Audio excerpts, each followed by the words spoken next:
Hi, I'm JaNeka. I'm Genice Chantel. I'm Erica. And I'm Angie. Welcome back to Becoming Her.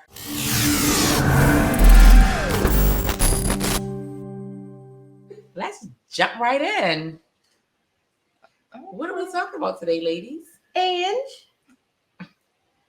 Well, my topic is birth after death or birth through death.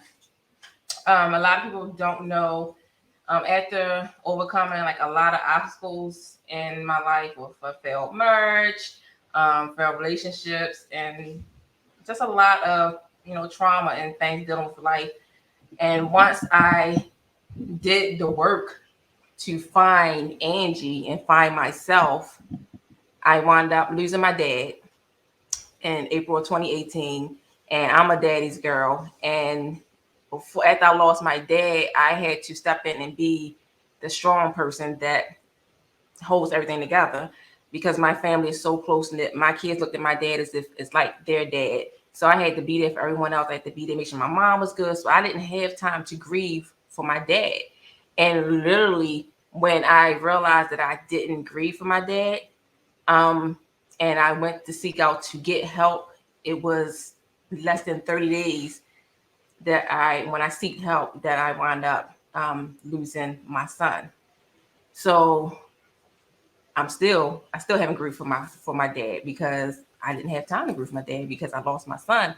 And when I lost my son and not having my dad, the one who I can go to and talk to about everything, that was like double whammy on me because I'm a daddy's girl and I go to my dad about everything. And little girls look at their fathers like that strong person, that person they can lean on, and one you can go to and talk to, and one who can fix it.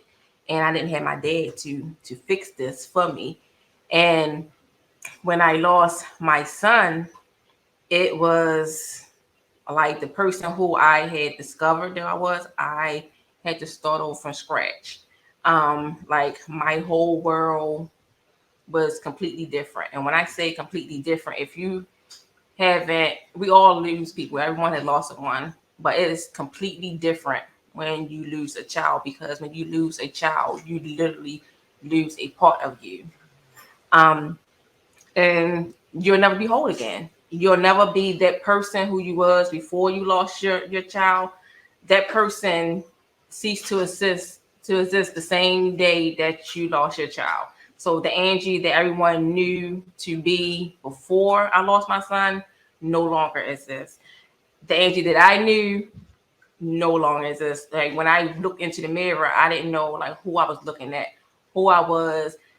And out of every time I've been through things, I always knew that I was still a mom, and I was still like a daughter, and I was still like this person. But when I lost my son, I didn't know those things. Like I didn't know how to still be a mom to my other kids. I didn't know how to be a daughter to my mother. I didn't know how to be a sister to my brother. Like I didn't know how to do like any of those things. And when you lose a child and you still have other children, like a lot of people say, well, you have to still be a mother to those other children. It's easy to say that when you're not sitting in my shoes. Like I didn't know how to, because my pain is different from their pain. Like I never lost a sibling, so I don't know how they feel. They never lost a child, so they don't know how I feel. Like I couldn't help it. I couldn't help them. I couldn't fix it for them. And as a parent, like you want to fix it for your kids, and I couldn't fix it for them. Like they are dealing with their grief in different ways, and me dealing with the grieving with my son, and then see my kids grieving, as well, it's hard. Like so, I had to once again put my grief on the back burner and worry about the kids that I still have here, because they are still prone to not being here because they were dealing with grief in different ways, with drinking, with anger. And then I have another son, and as having a black son, that's one of my biggest fears. And my biggest fear came true with my oldest son, of losing my son to the streets. And he wasn't in the streets, but that doesn't keep your children safe from the streets. Like you don't have to be in the streets, you don't have to be in a gang, you don't have to be a drug dealer, you don't have to be out there robbing and killing and doing wrong to fall victim to the streets, because my son fell victim to the streets and he was none of that. Like, my son was on his way home from work. And because I instilled in my kids what someone else didn't instill in their kids, I had 4 kids living now, and I lost my oldest son because I taught my kids growing up that you fight with your hands. Like, you defend yourself with your hands, and they were good with it. But my biggest fear, because they were really good with it, was that someone's not going to come to them with their hands because they know they can't beat them. And my son was known for being really good with his hands. And they knew that. They knew, had they approached him, and it was 3, had they approached him, he'd have probably beat at least 2 of them. And because they were cowards and they wasn't taught and raised the same way that my son was, they chose the coward way out. And that makes a difference because my kids were raised off of love, and they probably was raised off survival because they were in the streets. And when you are raised off of love and raised off survival, like, the way you look at things, the way you handle things, the way you deal with things is completely different. And now I'm left, like, trying to pick up the pieces, trying to figure out, like, who am I? Like, so much of me has changed. Like, I'm just have like a no tolerance for anything, because before, like, I would like to see, like, the good in everybody, and I could be this sweet person, but, like, now I'm like this no nonsense person, like the old Angie that you used to know. Like, that's not me anymore. Like, I'm not that person.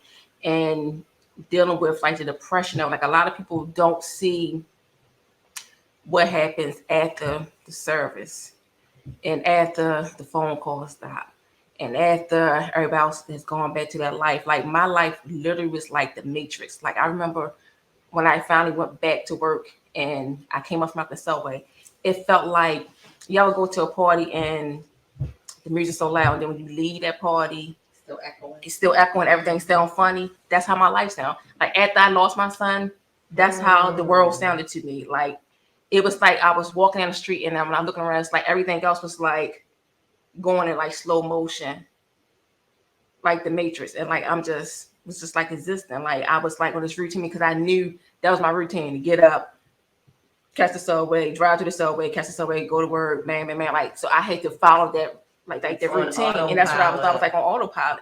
And it was like every day that I got up, it was like looking at a wall full of masks, and I just get up every day and just choose one and put that mask on and then go about my day. But it's just started affecting with your memory. Like, I had sticky paper notes all over my desk.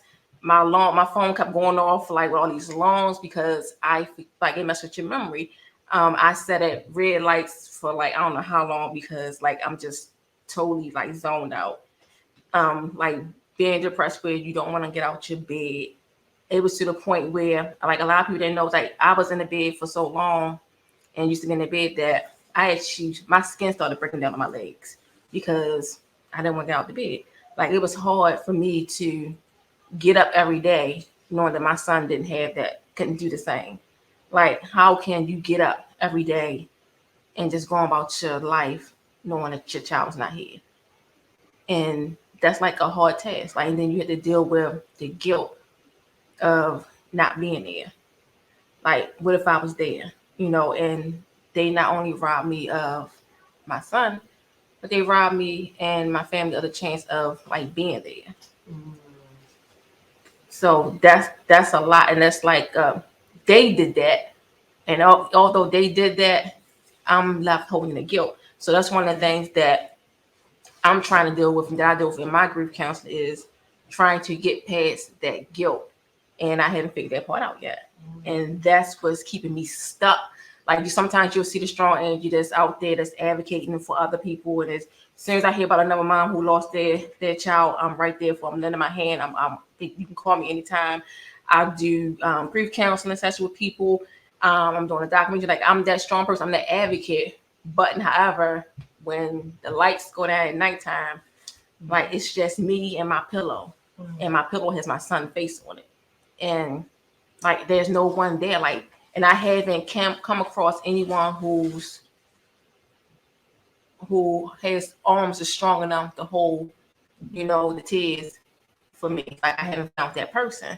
and that's another reason why I like me with the dating thing, like, because I'm grieving. Like, not only you have to learn, you have to love me, but you have to love me when I'm at my lowest. And my lows are not like the average person lows. Like, my lows are, you might find me on the floor, and it can happen at any given moment. Like, that's one thing about grief. It hits you when it want to hit you. It's not, you don't have privy of saying like, oh, I'm going to grieve today. I'm going to set time off of grief. It doesn't happen that way. It happens.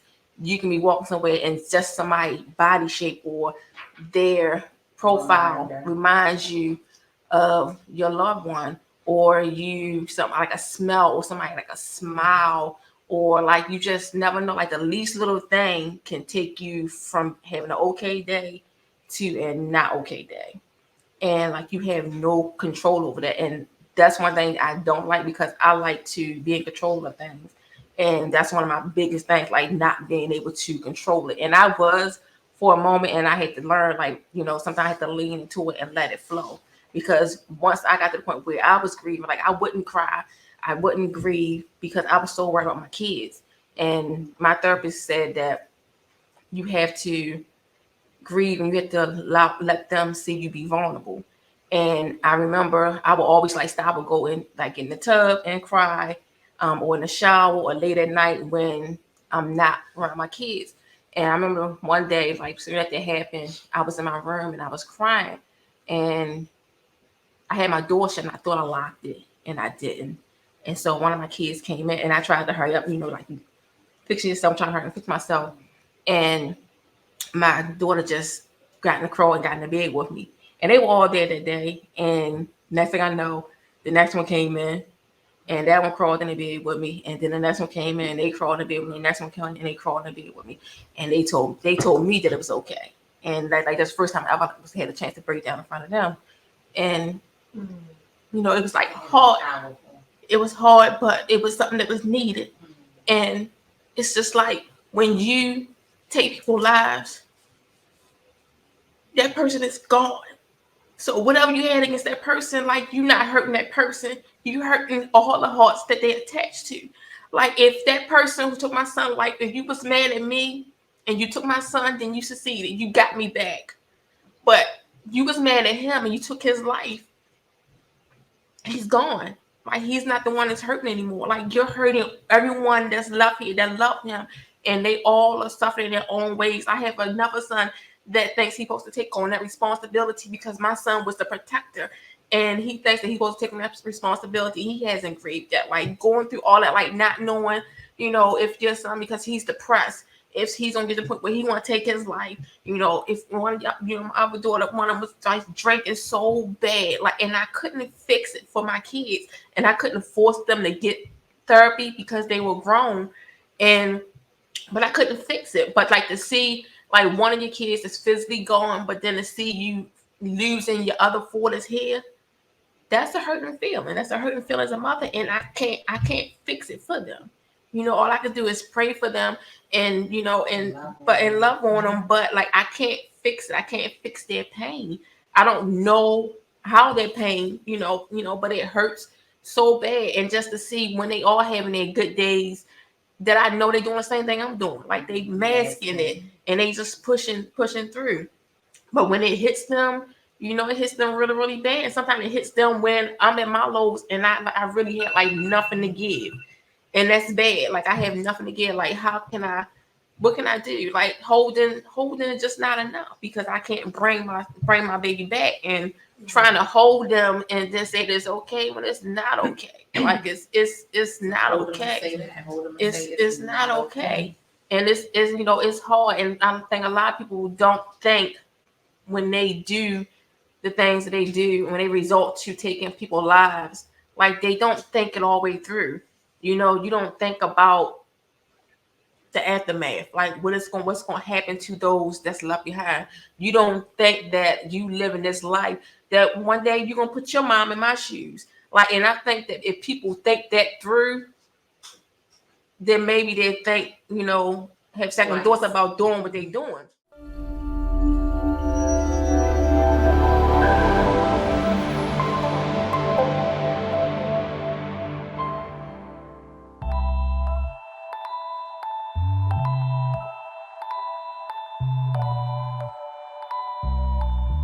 Hey, it's your girl, Genice Chantel. Listen, my entrepreneurial journey has taught me one very important thing, that I am no punk. This past year, I've shed things that no longer serve me the way I feel fit, and I'm only doing things that bring me joy. Genice Chantel Wax Experience has been my baby for the past year, and it has grown so much over the past year.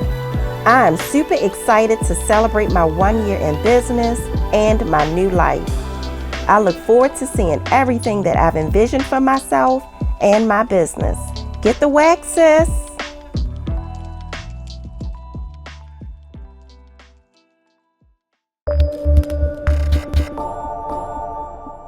Because impulsive, they don't think about nothing. and that's the whole thing. Like, and they don't they don't think about nothing. They just, and it's because they don't have like the skills, and they don't have, a lot of people like their egos is, if their ego, somebody's their ego or they mad or whatever, like that's the first thing they do is go away with it. My thing is with the murders is they think they're gonna get away with it.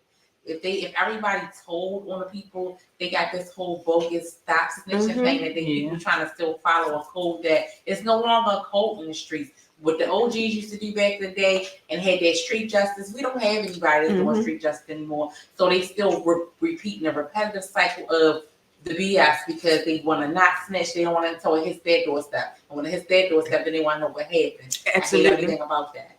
Absolutely, and I'm the same way. Like that the whole thing with the stop snitching, like that's ridiculous. And like you said, it doesn't resonate to that person until it hits home, and it shouldn't have to hit home for you to want to make a difference and for you to know better. Like certain things it should be a given.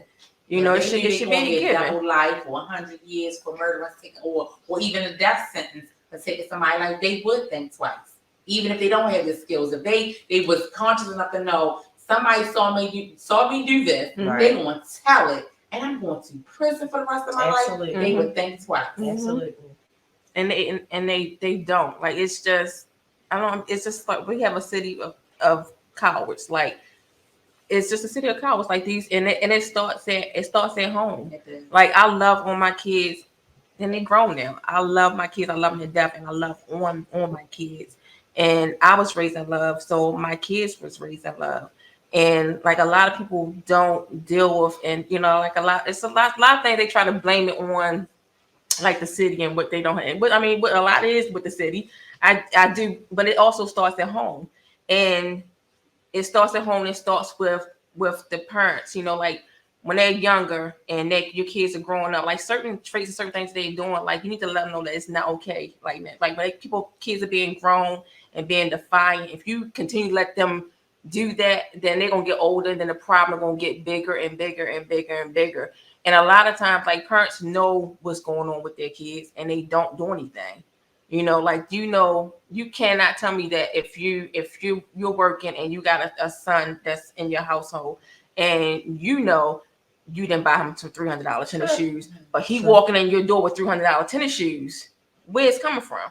You're not coming in my house with $300 tennis shoes and I didn't buy it for you. Like you know what they're doing, that lifestyle, and a lot of them you turn your other head, or it's okay because they're helping you with your bills, and it's still not okay. And then when there's something happens to them, then you out there like you didn't know what was going on. You knew what was going on, and a lot of people know what their children are doing out here, and they're not like saying anything or doing anything. But you need to instill, like a lot of kids, whether they define you or not, a lot of kids don't want to hurt their parents. And like for my son, like he know that he doesn't want to hurt me. Like my oldest son, and I'm gonna be honest, like my oldest son tried before, and I was like, I went up. I'm that mother that's gonna go up there. So I went up on Park Heights. What are you doing? I bust my tail every day. This is not your life. Just because I stopped doing something for you, I stopped doing something for you because you was defiant. So that's why I stopped doing for them. But this is not what you want to do. Pull your pants up. Let's go. I'll be out here every day. Yeah, absolutely. He didn't want to hurt me, and he didn't want to hurt my father. He want to hurt me or my father, and he got himself together. Like, and that was very short lived because I'm that mother. I'm gonna be out there every day. Okay, you gonna stand? We gonna stand on this corner together. Yep. So I'm blowing up everybody's spot. And that's exactly how I was. And they know I was dead serious. If I pull up, I'm blowing up everybody's spot.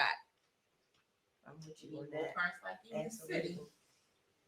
And it's just terrible. Like, and it was short lived. Like, But you I'm gonna gotta be tell out you, there and and go that's get your not- kids. That's not the norm for parents to do that. Because when my oldest son was a teenager and he used to do that not coming home shit, breaking curfew, and I used to go knocking on doors for him, the police officer had to ask me, did we have a disagreement? I said, disagreement? That's my kid. He did what I say. Ain't no disagreement. Mm-hmm. Yep. Like, he don't belong in that house. We ain't no disagreement. He don't get no say. Like, I don't want him in that house. Parents don't show up. They don't want to put the work in when they know their kid's not doing right. And then they want to cry wolf ahead. Right. You have to be a participant. participant. You have to be a participant. You're absolutely right. If more parents would have shown up on the corner with their teenage son or their young adult son and say, no, you're not going to do this, we would have a different world today. But now we have those parents that condone what their children do, and it's getting out of hand to the point where, you know, as a single mom, sometimes I'm scared for my son to go by himself. Yes, I teach him a lot of I teach him morals. I teach him, you know, safety, track his location, do all of that. Is that my fear that he's going to run into that one child or that one person, the parent that doesn't care, and you know, and I have that fear all the time. And sometimes he'll tell me, sometimes like, Mom, you got to let me grow up, and I'm just like, it frightens me. That's when you gotta sit down and have that real conversation, because even outside of the parents who aren't doing what they're supposed to do for their children, you still have to have that worry and that fear, because as y'all know, I just lost my godson to senseless murder in Baltimore, and he was just walking to the store to get something for his grandmother from the shopping center, 2 miles from the house, if that, and somebody murdered him. And I don't know if it was a child who parents didn't instill something in him, and that person, whoever it was, but at the end of the day, you still just have to have that fear for our children. They can't even walk to the store and come back home to you. You just never know what's going to happen in this world without young men. And it's primarily our community, and it's by design. They did that. They did this to us by taking our men out of our homes and putting them in prison unnecessarily for the smallest crimes. And now our sons out here don't know how to be men because their fathers are in prison unnecessarily or with extravagant sentences that they didn't deserve just because of the color of their skin. And now they out here trying to figure out, we trying to raise men when we women. And it's just not, it wasn't supposed to be like that. So you have to fix your children. You have to instill in them how to walk to the store without getting killed. Oh That's my God. And that's crazy. And the sad thing is, I can't even say, let them grow up, let them what's name. Like, I can't, because I feel for myself. Like, it's bad. It's so bad out here that my youngest son, if he don't come house, I'm like, yeah, you grown, but he's like, Mom, I'm sorry, I know you was right. Yes, because I know you're supposed to be here a certain time, and that's how it was with Devin.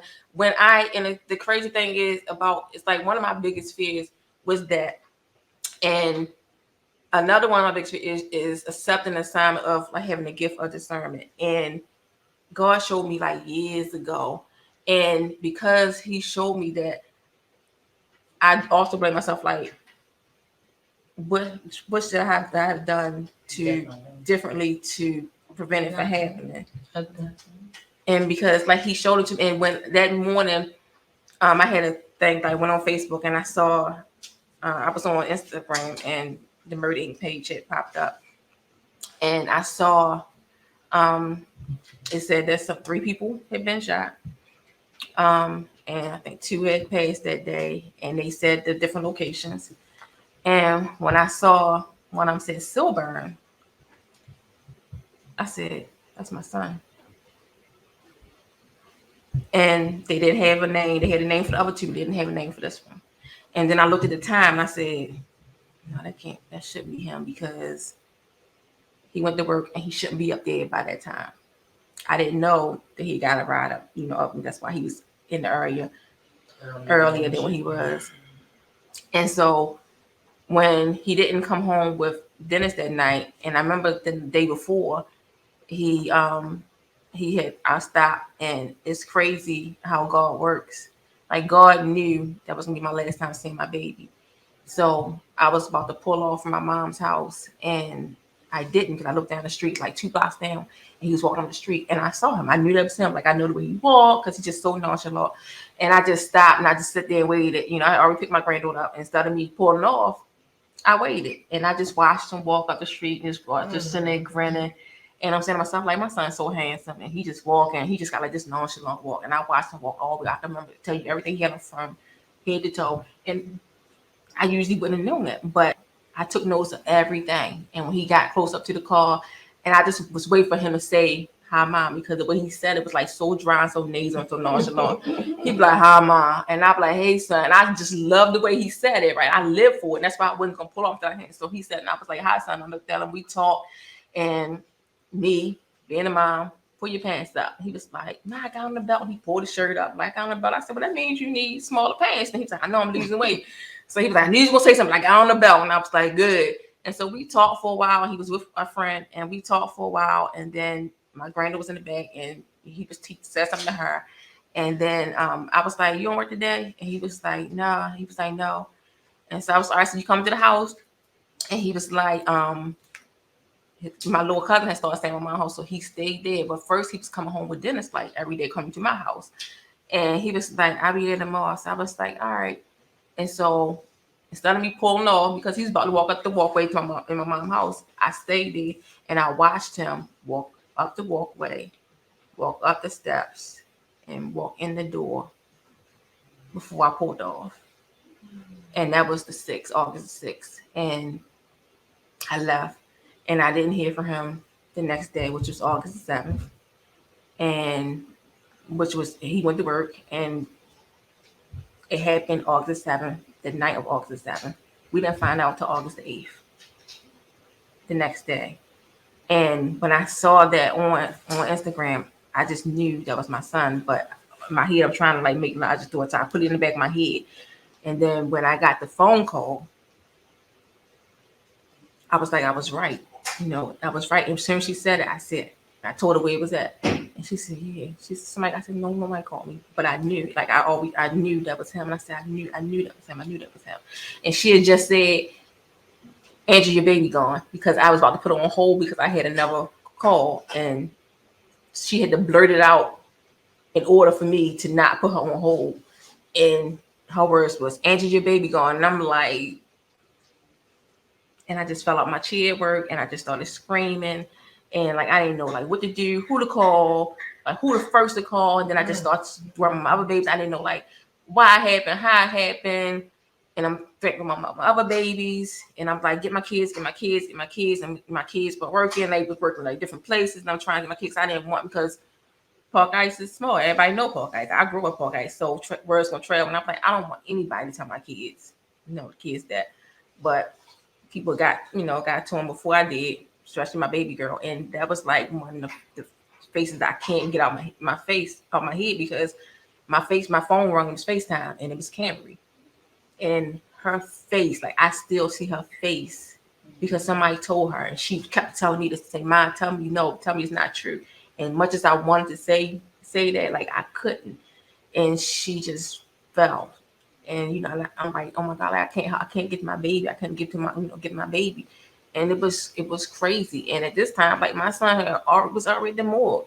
Like y'all robbed me of him having his family in the waiting room, his family friends, like they're in the waiting room. And I'm saying to myself, like, well, maybe if we'd have been there, he knew that we was out there, praying and being there for him. Like maybe he'd have hung on a little bit longer, maybe he'd have fought longer.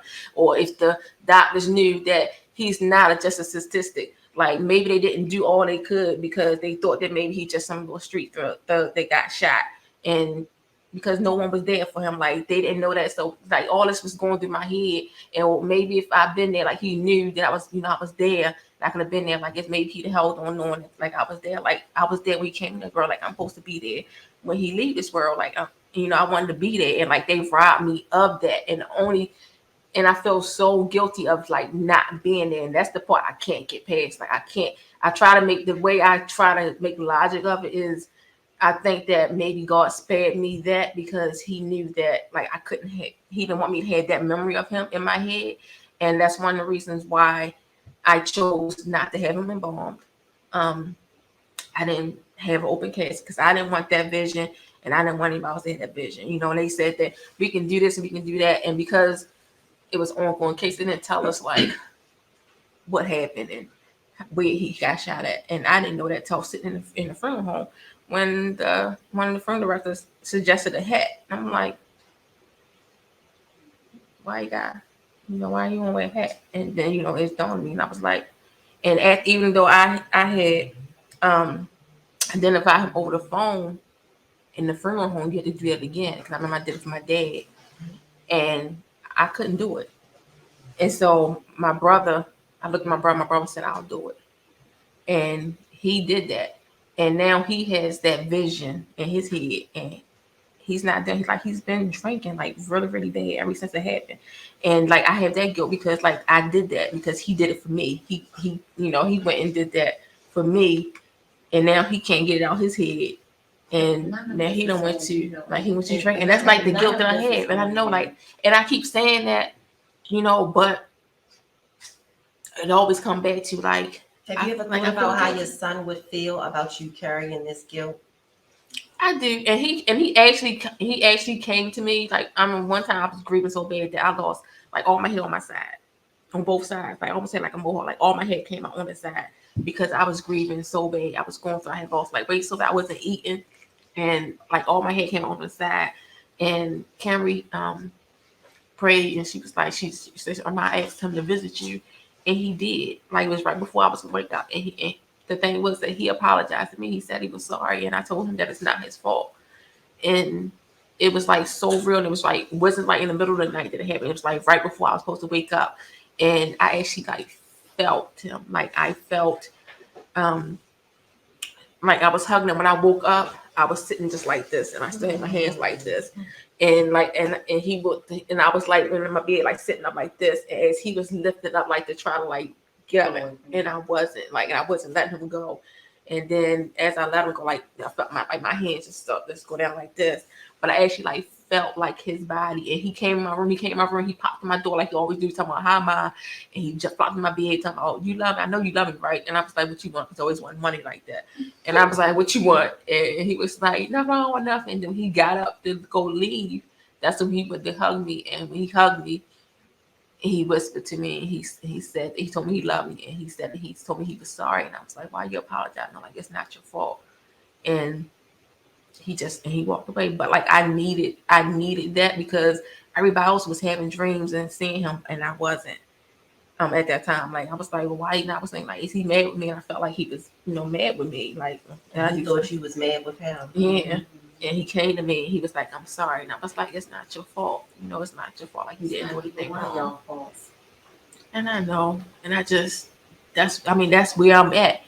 Like, I just can't, like, get past. And because of that, like, I'm stuck. Because I'm stuck. Like, I can't get past, like, the guilt. And it wasn't me to pull the trigger. And had I known, we definitely would have been there. But that's where I'm at. Like, I'm stuck. I can't get past that part.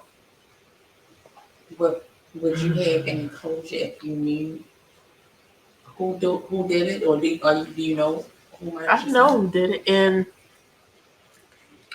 it's not.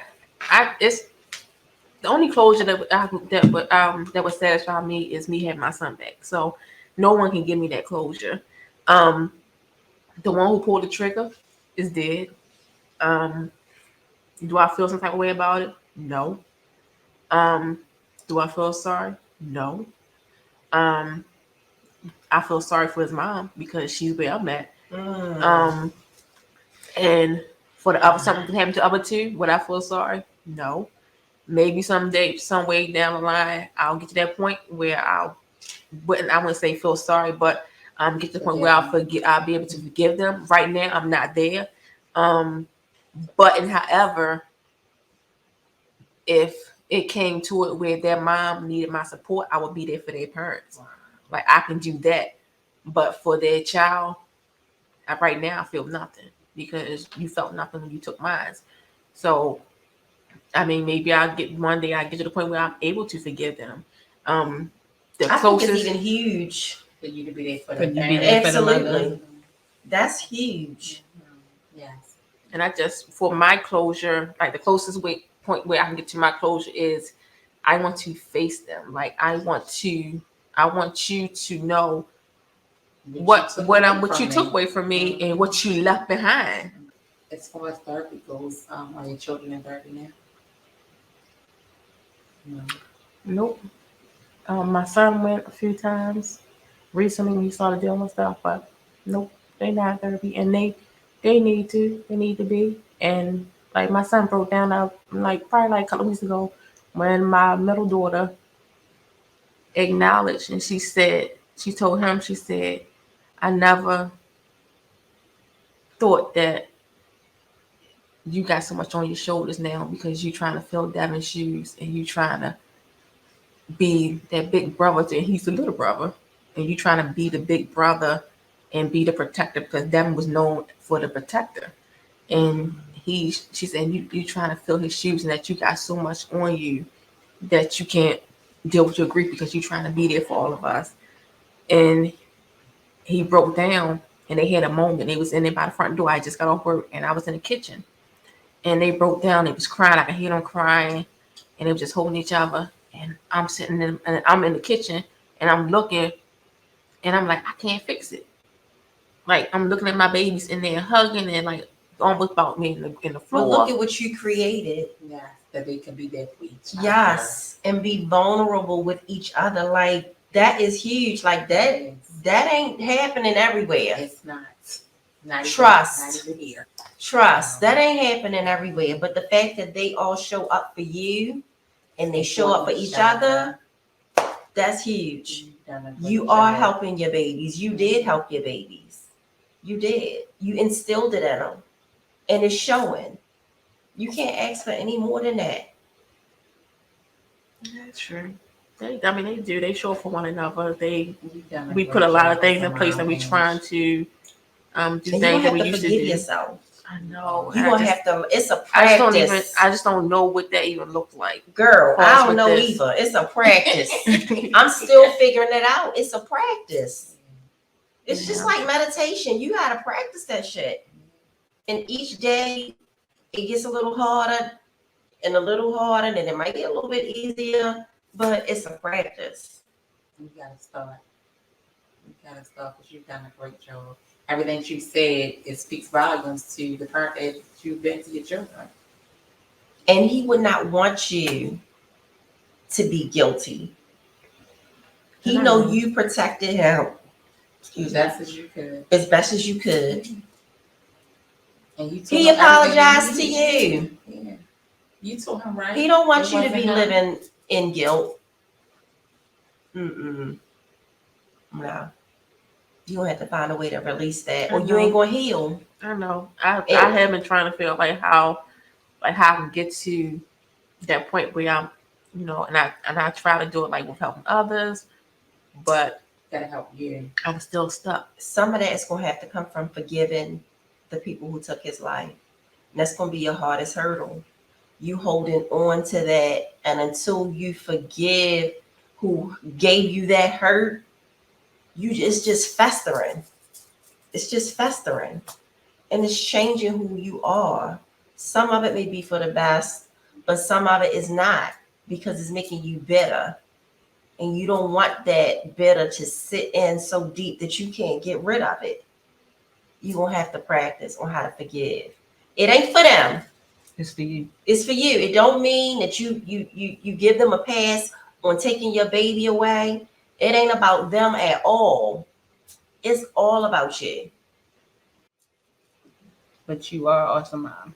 Thank you. Appreciate I've it. seen them come together, and they're shooting for their goals, and your son will be proud of everybody. Definitely. He is proud. He is proud. Yeah. So we want to thank you guys for tuning in for another episode of Becoming Her. Today, Angie touched on grief. and the different stages of grief. It's okay to talk to someone about grief, or even finding that person or someone to connect to. And as she said, go through it together. See you next time. Remember to keep Healing, Healing, evolving, and restoring.